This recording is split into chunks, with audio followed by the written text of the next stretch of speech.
बात कर लेते हैं। ठीक है, ये वाला चैप्टर मैं शुरू कर रही हूँ। Financial statement of a company, company के फाइनेंशियल स्टेटमेंट्स की बात करेंगे। यहाँ पर पढ़ते हैं डबल से कि having understood how a company, क्या है ये, हाँ ठीक है, सिंगल वाला, having understand how a company raises it's capital. अभी तक हम ये समझ गए कि अपनी जो भी कंपनी रहती है वो अपना कैपिटल कहाँ से रेज करती है। We have to learn the nature, objective and type of financial statement it has to prepare, including their content, format, uses and limitation. इसमें क्या क्या चीज़ें होंगी, फाइनेंशियल स्टेटमेंट का कंटेंट क्या होता है, कैसा फॉर्मेट होता है, उसका यूज़ कैसे करते हैं और क्या क्या लिमिटेशंस हैं वो हम देखने वाले हैं। The financial statements are the end product of accounting process. So which is the end product of accounting statement? पूरा अकाउंटिंग सब कुछ हो गया, लास्ट में क्या बनाते हैं, डैश बनाते हैं। क्या बनाते हैं, फाइनेंशियल स्टेटमेंट बनाते हैं। They are prepared following accounting policies consistently. ठीक है, क्यों बनाते हैं, अकाउंटिंग पॉलिसीज को करने के लिए। कंपनी एक्ट, यहाँ पर प्रिंसिपल्स, प्रोसीजर और लीगल एक्टिविटी छोड़ो। These statement are the outcome of the summarising process of accounting. जब हम पूरी चीज़ को समराइज़ करते हैं ना, मतलब हर चीज़ हर जहाँ मेंशन करनी थी वहाँ मेंशन कर ली, अब लास्ट में हम समराइज़ कर रहे हैं तब के लिए है। These statements are the outcome of the summarizing process of accounting and are therefore the source of information on the basis of which conclusion are drawn about the profitability. मतलब लास्ट में बनाते हैं और उससे हमें पता चलता है कि कितना प्रॉफिटेबिलिटी, कितना प्रॉफिट हुआ है और कंपनी की फाइनेंशियल पोजीशन क्या है। ठीक है, तो अभी तक हमें क्या पता चला, ये पता चला कि यार ये फाइनेंशियल स्टेटमेंट एंड प्रोडक्ट है, एंड आखिरी में बनाते हैं।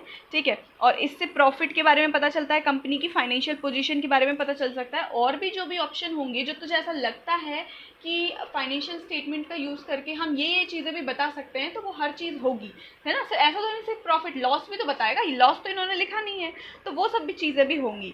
दे need to be arranged in a proper form with suitable content so that the shareholder and other user of financial statement can easily understand. Simple होना चाहिए ताकि सब के सब उसको समझ ले। अब फाइनेंशियल स्टेटमेंट की अगर हम मीनिंग की बात कर लेते हैं, फाइनेंशियल स्टेटमेंट बेसिक और फॉर्मल, बेसिक है, सबसे सिंपल है, फॉर्मल है, फॉर्मल यानी ऐसे नहीं है कि इनफॉर्मल, एनुअल रिपोर्ट है, तो हम बोलेंगे कि ये कैसी रिपोर्ट है, एनुअल है, साल भर में बनाते हैं। थ्रू विच द कॉर्पोरेट, जिसके through corporate management communicates financial information. Financial information किसको कम्युनिकेट करता है, उसके ओनर को। मतलब जैसे ओनर सारे बिल तो चेक नहीं करेगा ना कि 10 रुपये तुमने यहाँ खर्च करे, 50 रुपये तुमने यहाँ खर्च करे, 100 रुपये यहाँ खर्च करे, इतने का ये भी का, ये हर चीज़ नहीं देखेगा। तो जो ओनर है उसको कैसे पता चलेगा कि मेरी कंपनी सही चल रही है या नहीं चल रही है, तो वो जो ये फाइनेंशियल स्टेटमेंट्स है इनको देख के वो बता सकता है। ठीक है, फिर हमने बोला, ठीक है, फिर हम बोल रहे हैं कि financial information to its owner and various other external parties which include investor, है ना। ओनर के अलावा इन्वेस्टर हो गया, टैक्स अथॉरिटी हो गई, गवर्नमेंट हो गया, एम्प्लॉयज़ हो गया।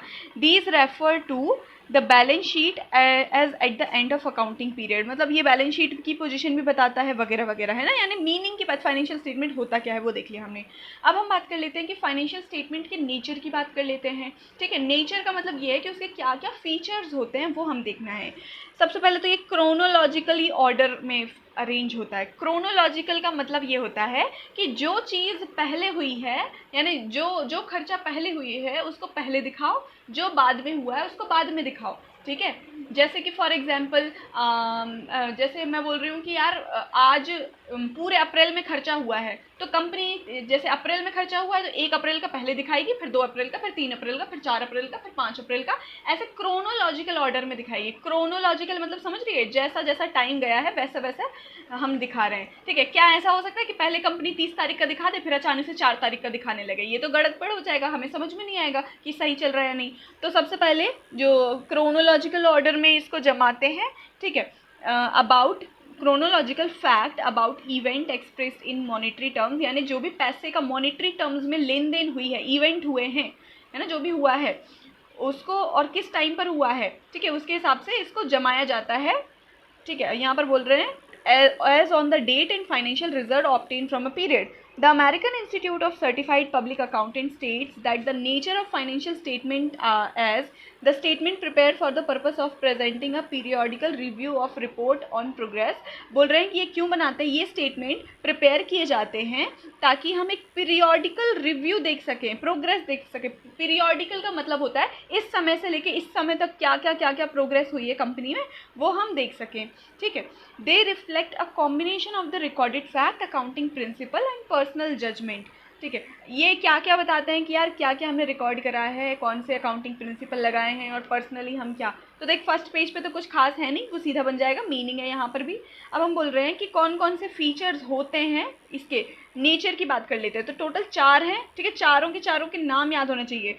वो ये पूछ लेंगे which one of the following is not the character या फिर nature of the financial statement. तो हमने बोला रिकॉर्डेड फैक्ट, इसमें सारे फैक्ट रिकॉर्ड करते हैं हम। अकाउंटिंग कन्वेंशन यानी अकाउंटिंग को फॉलो करते हुए हर चीज़ करते हैं, ये उसका। फिर पोस्टुलेट का मतलब ये होता है कि हम ऐसा अंदाज़ा लगा सकते हैं। पोस्टुलेट मतलब कि यार अकाउंटिंग स्टेटमेंट हमने देख लिया है, अब हम ये अंदाज़ा लगा सकते हैं कि हमारी जो कंपनी है वो फ़ायदे में चल रही है या नुकसान में चल रही है, या फिर आखिर एक्चुअल में हो क्या रहा है वो हम बता सकते हैं। तो पोस्टुलेट बनाने में मदद करेगा, ठीक है। फिर उसके बाद पोस्टुलेट का मतलब ये भी होता है कि फ्यूचर में हम कैसे देखते हैं हमारी कंपनी को, कहाँ देखते हैं। बोलते हैं ना कि हम 10 साल में अपनी कंपनी को नंबर 1 होते हुए देखना चाहते हैं, ठीक है, वैसा।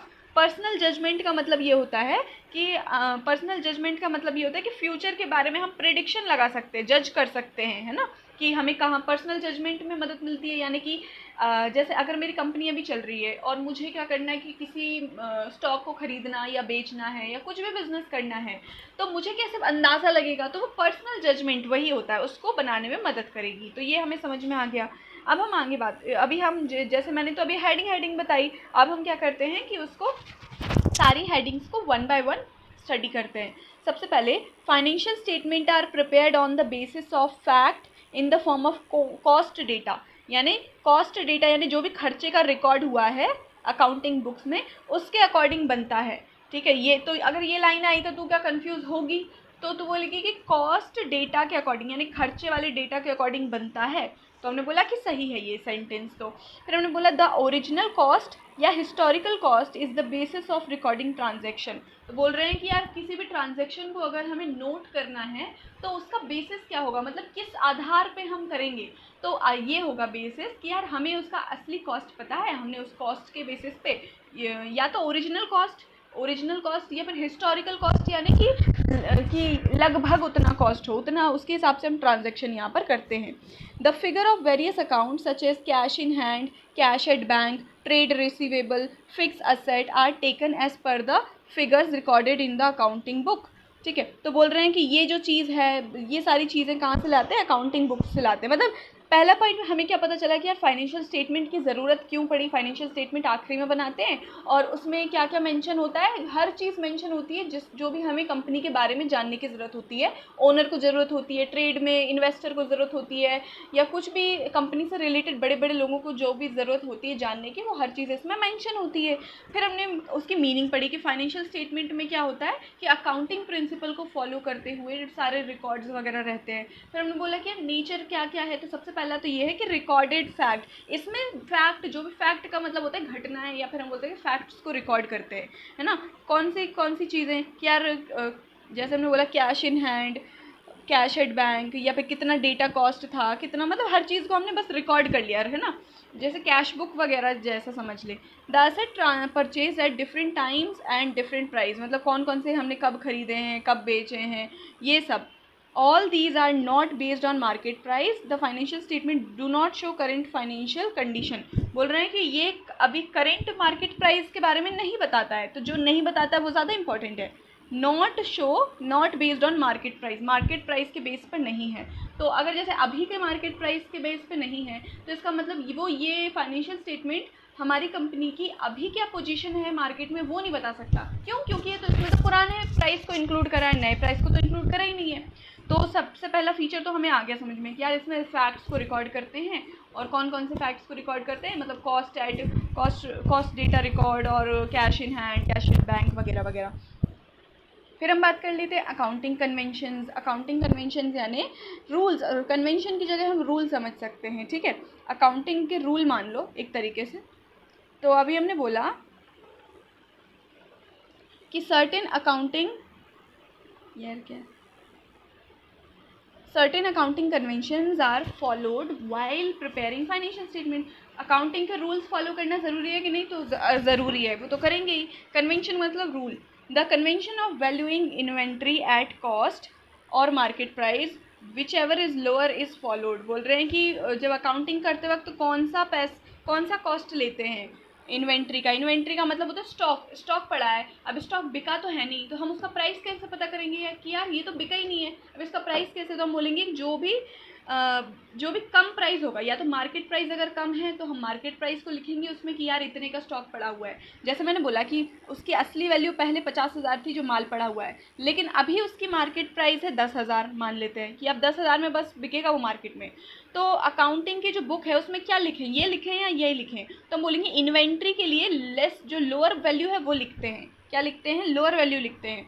तो हम बोल रहे हैं इन्वेंट्री के लिए, ये इन्वेंट्री को मैं हाईलाइट कर देती हूँ कि इन्वेंट्री के लिए हम लोअर वैल्यू को यूज़ करते हैं. किसको यूज़ करते हैं? लोअर वैल्यू को यूज़ करते हैं. ठीक है, ठीक है. तो अभी हमें अकाउंटिंग कन्वेंशन समझ में आया यहाँ पर कि अभी हम कौन सा प्राइस लेंगे जो कम होगा. The value of asset at cost less depreciation principle for balance sheet purpose is followed.